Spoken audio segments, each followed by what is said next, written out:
Kyle, I would love to, you and I talk all the time about lean startup. So that's kind of, and I've gone out, as we go out to Silicon Valley and go talk to other people, it's like the Bible, right? And it's like how you're building Mhm. a venture. And so explain that of like a little bit of a high level flyover of what is lean startup.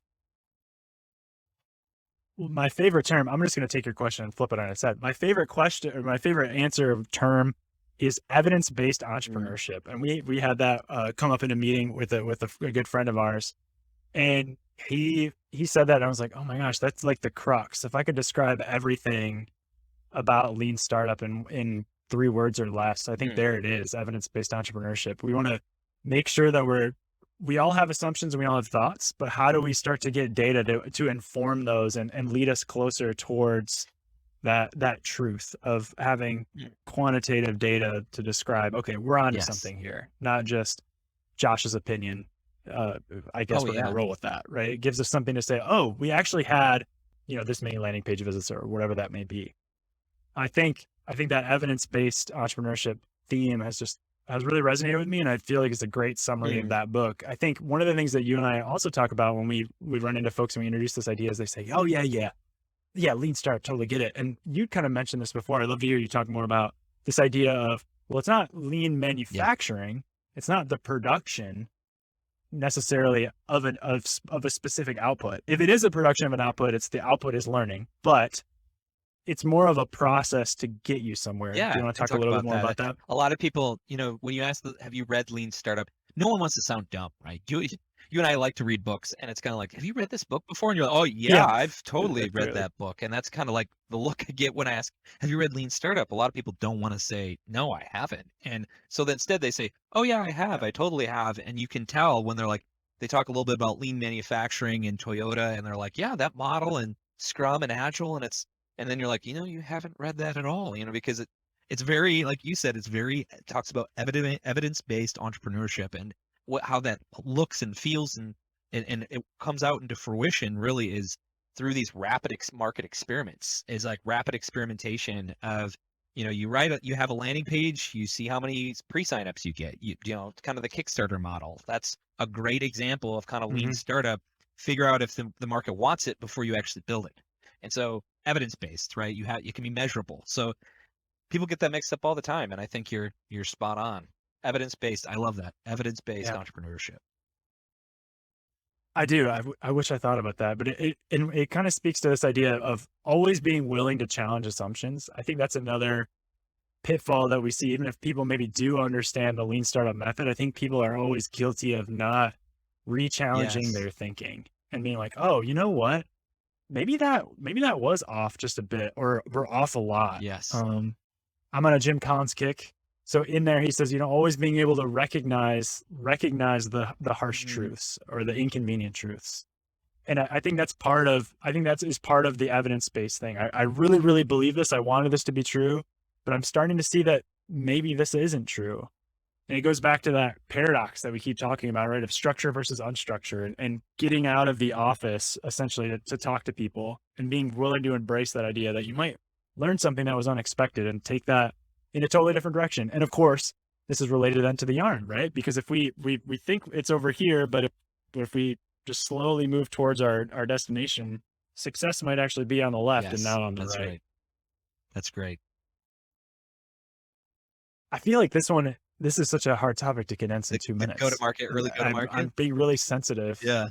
Yeah, I'm being really sensitive to lean startup and just recognizing that it just It dovetails into it so real many other things. I put at the very bottom because I thought you did a good job of also, like, one of the things that people do too far too often is they get married to solving, Oh, they get married to the solution, right? yeah. They get married to the solution versus getting married to the problem. And that's Yes. what you hit on a little bit of, like, Yeah. we could talk a whole bunch about that of how people just, because they're so married to their solution, they then have problems challenging their own assumptions because they're saying, well, if this assumption is not true, then my whole solution comes to a crumbling halt. And it's like, well, you you Mm. kind of have to just be married to solving the problem. What problem are you passionate about solving? Forget about the solution. Solve a problem and then figure Mhm. out what is the solution to solve that problem. Oh my goodness, that's so good. And it's kind of a a backwards way of thinking. Like in the traditional education system, we're not told to like love the Yes. problem, right? We're graded on the answer. Yes. And so we go through school and we go through college and we come out and everyone is focused on what's Yeah. the answer. And so many folks come to us and think, oh, my app is the Yes. answer. And it's like, well, what's the problem? And they don't necessarily have that either. They don't have nearly as much thought put into that as they do the solution. And of course, then you get into, sunk costs.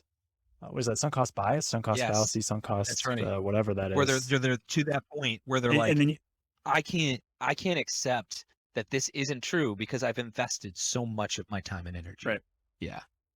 Yeah. Yep. Yeah. It's a tricky place to be. And I'm sure I'm guilty of it Oh, too. I'm not guilty at all. I've It's always never been. difficult. Josh is Yeah. perfect. I It's tricky. It's probably like the biggest one of the many challenges where there's a bunch of psychological biases, but I think this is the one that I'm most aware of and most sensitive to is like, man, am I really trying to solve the problem, or am I just really thinking that my idea is the best on the planet and I want so to good. defend it? That's just a personal battle, but I think we see that too come across in our clients is that, hey, I'm used to really thinking and being solution oriented. I mean, we could read the job post now, right? Are you solution oriented? Are you ready to solve problems and communicate at a C-suite level? But that's kind of not what it is. It's that you certainly need to communicate, but flipping the script or flipping the coin or looking at things through a different lens, I think is so valuable and helping, I think, guard against those challenges of being solution oriented or too married to the solution. I love the album cover of Pink Floyd's Dark Side of the Moon with the Yes. prism Yes. of light that comes through. I mean, it's just a great photograph. I don't even know how they did it before computers. Like now today, it'd be like, Yes. oh, they photoshopped that easy. Someone they made that happen in a studio somewhere, and it's wonderful. I'm sure there's a story about it somewhere. But it's kind of like, okay, when you think about the problem is that beam of light, and you have that prism, be the prism and figure out what are the bands that could come out of this, and where does that take us? And of course, there's the fun analogy of relating to the yarn and directing in different directions because each one of those bands operates at a different frequency and goes in different directions, and there's so much fun stuff there. But it's just so important to think, be the prism and take those ideas and figure out where it takes you, as opposed to being married to the solution. What's interesting about all that too is you sparked an idea in my head is there could be a whole nother conversation to be had about the kind of person needed to be an entrepreneur, like a successful entrepreneur, because Yeah. you hit on something that I don't think is talked about a lot. It's like, okay, what the question is then if that's true, if you have to put your biases aside and you have to be married to solving a problem, not the solution, if you come up with a solution, and that kind of means in a way you kind of have to be humble about and understanding that I could be wrong. It's like, and that takes a lot of Yeah. humility to admit I could be wrong. It's like I might not be right. Yes. So that's a huge thing. And absolutely, there's a challenge as an entrepreneur to deal with that. And I think as an intrapreneur, there's a challenge of recognizing and hoping that you have a culture that supports the Yes. failure and the value in the learning. I think there's a lot of organizations out there that would look at someone and say, you spent $50,000 and it's just ones and zeros and it's gone now. Oh yeah, but I learned everything like that. I think there's different cultures that would look and be like, oh, you swung and you missed Yes. and you're out. And versus, oh, you swung and you missed and what did you learn and how do we elevate, and share those learnings. I think in Netflix, they call it sunshining, right? Like they allow people to take big bets and then you have to just sunshine them whether you failed or succeeded. And that's a culture I think that, well, it's been talked about in a lot of different ways, but that's one element of the culture that I think is successful and helped elevate Netflix to where they are, is that they were able to take the failures of others so that others could avoid it and move the whole team forward, as opposed to just having a culture of fear, right? When you get married to the solution, then there's a fear of, well, what if I'm wrong? And then suddenly everything is grinding to a halt. It, right on. And I think what you're saying leads right into a redefining what success is. So it's the redefinition of success is really like, how quickly did I learn something? It's just like, what is it? Thomas Edison said, I didn't fail to build the light bulb 100 different ways. Yeah. I figured out, figured out if 99 ways it didn't work, so it's the same kind of thing. That's like, okay, that helped him build the light bulb because he figured out 99 ways to not do it. And so that's the thing I think a lot of people miss is like, oh no, you failed. Failure is actually not a bad thing. It's where as long as you learn from it, it's a good thing. Oh, you took this in so many great directions. The one piece I'll kind of focus on is over the last, I mean, really probably since the early thousands, there's been such a focus on growth. And for what you just mentioned is because we need to get data to Yes. learn. We can capture this data, we can use it to learn. So instead of focusing on monetizing and potentially limiting your ability to get all that extra data, to get all those extra users, let's focus on waiting. We Yes. can wait on that. We can grow and get engagement. Of course, this references the GEM framework that we started at the top of the hour with. The other thing that's interesting about that model too is the growth first mentality not only gives you data, but it also creates a Yes. defensible position for your Yes. for your product, right?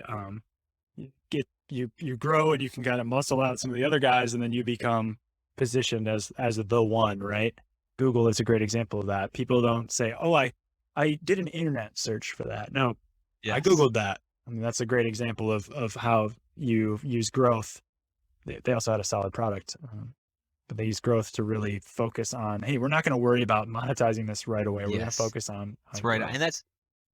that's why, I think you hit on it really well is there's also a mentality shift here of like if you're conservative, you're gonna want to tend to add in payments early, right? And it's understanding, hey, Yes. what's interesting is if you turn on payments, a lot of times if you turn it on too early and you're not solving that core aspirin problem, people are not going to pull out their wallets. And so would you rather build a company that, if you're talking about annual revenue, let's just say turn on payments, you might be able to get $100,000 a year, but and that you're solving that vitamin problem. But if you were to learn and open it up and have it free for a while and Mhm. learn as much as you can to tweak the product to where you're tweaking it to where now instead of a vitamin, you're solving an aspirin. And because of that, it went from $100,000 in Yep. revenue to now 10 million in revenue, right? So it's a scale thing.